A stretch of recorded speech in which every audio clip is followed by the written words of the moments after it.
क्षेत्रफल परमेय में क्या है कि क्षेत्रफल परमेय में दो समरूप त्रिभुजों के क्षेत्रफलों का अनुपात इनकी संगत भुजाओं के अनुपात के बराबर होता है। ठीक है, दो समरूप त्रिभुजों के क्षेत्रफलों का अनुपात, अगर ये समरूप त्रिभुज है, एक ये है और दूसरा भी ये है, ठीक है, ये त्रिभुज है सपोज ए बी सी, ठीक है, और ये त्रिभुज है पी क्यू और आर। इनका जो क्षेत्रफलों का अनुपात है वो उनकी संगत भुजाओं के वर्गों के अनुपात के बराबर होता है। ठीक है, तो इनका देखो क्षेत्रफलों का अनुपात माने एरिया ऑफ कौन सा त्रिभुज, area of triangle A B C. क्षेत्रफलों का अनुपात बोला ना, इसकी एरिया ऑफ त्रिभुज पी क्यू आर, इनका क्षेत्रफलों का अनुपात इनकी संगत भुजाओं की, संगत भुजाएं क्या है ए बी, तो इसकी संगत भुजा कौन है पी, ए बी बटे पी क्यू। इन त्रिभुजों के क्षेत्रफलों का अनुपात इनकी संगत भुजाओं के अनुपात के वर्ग के बराबर होता है, तब इसको तो करेंगे वर्ग के बराबर। तो इसी प्रकार से प्रत्येक भुजा का वर्ग हो जाएगा, ये बी सी बटे क्यू आर, इसका वर्ग हो जाएगा।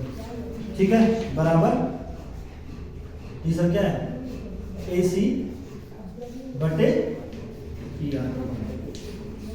ये अब यहाँ पर ये सिर्फ, ठीक है ना, कैसे निकालना है, तो सब पहले हम इस पर ए नाम डालने के लिए ए एम नाम यहाँ पर डाला और यहाँ पर पी एम नाम ये डाला, दो त्रिभुज। ठीक है, अरे इतना ठीक हो गया, 90 डिग्री नाम मतलब 90 डिग्री डाला। ठीक है, अब हमें सिद्ध करना है। अब हम क्या करेंगे, इसको मिटा देता हूँ। ठीक है, उतार दिया होगा, इसको मिटा देता हूँ। अब यहाँ पर देखो कैसे सिद्ध करना है। सबसे पहले क्षेत्रफल निकालना है एरिया ऑफ त्रिभुज A B C, area of त्रिभुज ए बी सी, इसका क्षेत्रफल निकालना है। तो त्रिभुज का क्षेत्रफल क्या होता है, 1/2 गुणा आधार गुणा ऊंचाई। तो आधार कितना है, बी सी है ना आधार, और ऊंचाई क्या है ए एम, तो है ऊंचाई, 1/2 गुणा आधार गुणा ऊंचाई। ठीक है, एरिया ऑफ त्रिभुज ए बी सी, इसका ये क्षेत्रफल हो गया। ठीक है, इसी प्रकार से एरिया ऑफ त्रिभुज दूसरा कौन सा त्रिभुज है, उसका किसका क्षेत्रफल निकालना है, पी क्यू आर। तो पी क्यू आर का भी क्षेत्रफल हो जाएगा 1/2 गुणा आधार क्या है क्यू आर, ऊंचाई क्या है पी है, और जो लंब है वही तो ऊंचाई है। ठीक है, इन दोनों त्रिभुजों के क्षेत्रफलों का अनुपात कर देना है पहले।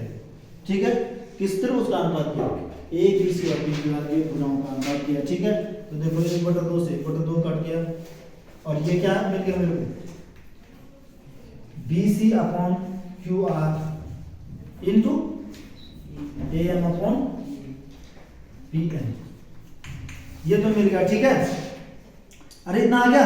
अब हम त्रिभुज ए बी एम में देखेंगे। आप किस में देखना है, त्रिभुज ए बी एम। ठीक है, ये है देखो ए बी एम। ठीक है, और त्रिभुज पी क्यू एम, इन दोनों में तुलना करनी है। ठीक है, इनको समरूप सिद्ध करना है कुल मिलाकर। और त्रिभुज पी क्यू एम, देखो मेरे को ये तो पहले ही बोल रखा था उसने कि दो समरूप त्रिभुज, तो मैंने ये मान रखे थे समरूप त्रिभुज ए बी सी, और पी क्यू आर को मान रखे थे। अब मैंने इस पर लंब डाला ए एम और इस पर लंब डाला पी एम। ठीक है, तो क्या ये ए पी एम और पी क्यू एम समरूप है कि नहीं, हमें ये सिद्ध करना था। ठीक है, एक चीज तो मेरे को पहले ही दी गई है यहाँ पर, कोण बी बराबर कोण क्यू होगा। कोण बी किसके बराबर होगा, कोण क्यू के। क्यों, क्योंकि उसने पहले ही दिया था कि जो ये त्रिभुज है ना, ये इस त्रिभुज के समरूप है, नहीं है। तो जब ये दोनों त्रिभुज समरूप है, तो समरूप त्रिभुज क्या कहता है, दो समरूप दो त्रिभुज तब होते हैं जब उनके संगत कोण और संगत भुजाएं क्या हो जाएं, सारे बराबर हो। ठीक है, तो अब देखो ये त्रिभुज पहले समरूप क्या है, क्योंकि समरूप त्रिभुजों में ही क्षेत्रफल प्रमेय सिद्ध होगी। तो इसका मतलब इस त्रिभुज का जो पहले जो ये त्रिभुज और ये त्रिभुज था, तो इसमें कोण भी कोण क्यू के बराबर होगा, क्योंकि समरूप दिया है। किसके कारण, क्यों, क्योंकि दिया है क्या, त्रिभुज ए बी एम किसके समरूप है, त्रिभुज पी क्यू एम के। अरे ऐसा है, वो त्रिभुज ए बी सी किसके, त्रिभुज ए बी सी समरूप है पी क्यू आर, ये तो क्या है। अगला देखो कोण एम बराबर कोण एन होगा। क्यों होगा, अरे क्यों होगा, कोण एम बराबर कोण, क्योंकि 90 डिग्री है, समकोणीय है, तो दोनों ये कोण बराबर है। तो जब दो भुजाएं जब दो कोण किसी त्रिभुज के जब दो समरूप त्रिभुजों के दो कोण बराबर हो जाते हैं तो हम कोण भुजा कोण वाली समरूपता कसौटी लगाते हैं, माने कि ए एंगल साइड एंगल या ए ऐसे बोलते हैं या ए एस जो भी बोलो, ठीक है। इससे मैं क्या कर लूंगा, इसको समरूप सिद्ध करूंगा, ठीक है। जब ये समरूप सिद्ध कर दिया ना तो समरूप सिद्ध करने से मेरे को क्या मिलेगा, समरूप सिद्ध करने से क्या होता है कि इनकी जो भुजाओं का अनुपात करूंगा ना मैं जब तो वो बराबर होगा, ठीक है, ठीक है ना। दो त्रिभुजों की भुजाओं का अनुपात बराबर होगा, अर्थात एम जो एम है ये वाली भुजा जो लंब है और बटा पीएम, अरे इस त्रिभुज के लंब माने संगत भुजाओं का अनुपात, तो इसकी संगत भुजा कौन है एम और इसकी संगत भुजा कौन है पी, इनका अनुपात और की संगत भुजाओं के बराबर होगा, ठीक है ना।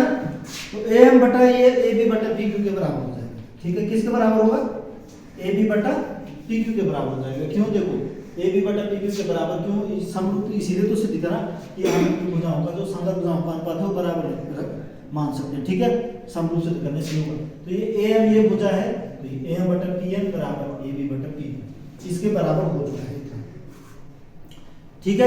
इतना सिद्ध हो गया, इसलिए क्योंकि त्रिभुज ऐसा इसलिए लिखा है क्योंकि त्रिभुज ए बी सी किसके समरूप है, त्रिभुज पी क्यू आर, वो तो पहले से नहीं है, अरे है, तो इसलिए हम ए बी बटे पी के बराबर क्या लिख सकते हैं, इसलिए हम ए बी बटे पी क्यू, थोड़ा स्टॉप, ये जो दो त्रिभुज हैं ये वैसे ही मतलब समरूप हो चुके हैं, सिद्ध सारे त्रिभुज एक दूसरे के समरूप हैं, ठीक है। इसलिए मैं क्या लिख सकता हूँ, ये त्रिभुज ये सारे त्रिभुज आपस में समरूप हो चुके हैं, इसलिए मैं ए बी बटे पी क्यू लिख सकता हूँ, ए बी बटे पी क्यू इसके भुजा के बराबर बी सी बटे क्या लिख सकता हूँ, अरे क्यू आर लिख सकता हूँ, बराबर तीसरा क्या लिख सकता हूँ, ए सी बटा आर पी या पी आर जो भी है इसके बराबर रख सकता हूँ, ठीक है। अब मेरे को सबसे पहले क्या मिला था, एरिया ऑफ त्रिभुज ए बी सी बटे एरिया ऑफ त्रिभुज पी क्यू आर, ये मिल रखा है ना, बराबर क्या मिल रखा है, बी सी बटे Q R into A M बटे पी एम, ठीक है, यही तो मिल रखा है, ये शुरू में ये मिल रखा है ना। तो यहां पर देखो ए एम बटे पी एम को क्या लिख सकते हैं हम, या बी सी बटे क्यू आर को क्या लिख सकता हूं मैं,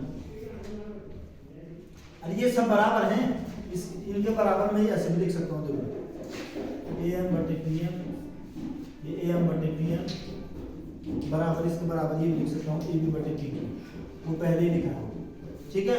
तो यहाँ पर देखो बी सी बटे क्यू आर है, तो यहाँ पर देखो इसको बी सी बटे क्यू आर भी है, ठीक है, मल्टीप्लाइड जो ए एम बटे पी एम है ना समरूप सिद्ध होने का, जो ए एम बटे पी एम है इसको मैं क्या लिख सकता हूँ, ए बी बटे ये बी सी बटे क्यू आर भी लिख सकता हूँ, ये हो जाएगा बी सी बटे क्यू आर, तो ये बराबर ये इसका स्क्वायर नहीं हो जाएगा, ये यहाँ पर ऐसा हो जाएगा, देखो बी सी बटे क्यू आर का स्क्वायर, अरे हुआ ऐसा, ये तो सिद्ध करना था। देखो एरिया ऑफ त्रिभुज माने किसी दो समरूप त्रिभुजों के क्षेत्रफलों का अनुपात उनके संगत भुजाओं के अनुपात के वर्ग के बराबर होता है। संगत भुजाएं तो थी बीसी और क्यू आर, तो उनका वर्ग नहीं हो गया, क्योंकि यहाँ पर क्यों हुआ वर्ग, क्योंकि बीसी बटे क्यू आर और ये समरूप सिद्ध होने के कारण सारी भुजाओं का अनुपात एक दूसरे के बराबर है, जो मैंने यहाँ पर लिखा है। तो मैं यहाँ पर देखो शुरू में ए एम बटे पी एम की जगह क्या लिख सकता हूँ, ए एम बटे पी एम का बी सी बटे क्यू आर के बराबर है, समरूप सिद्ध होने के कारण, तो इसलिए ए एम बटे पी एम को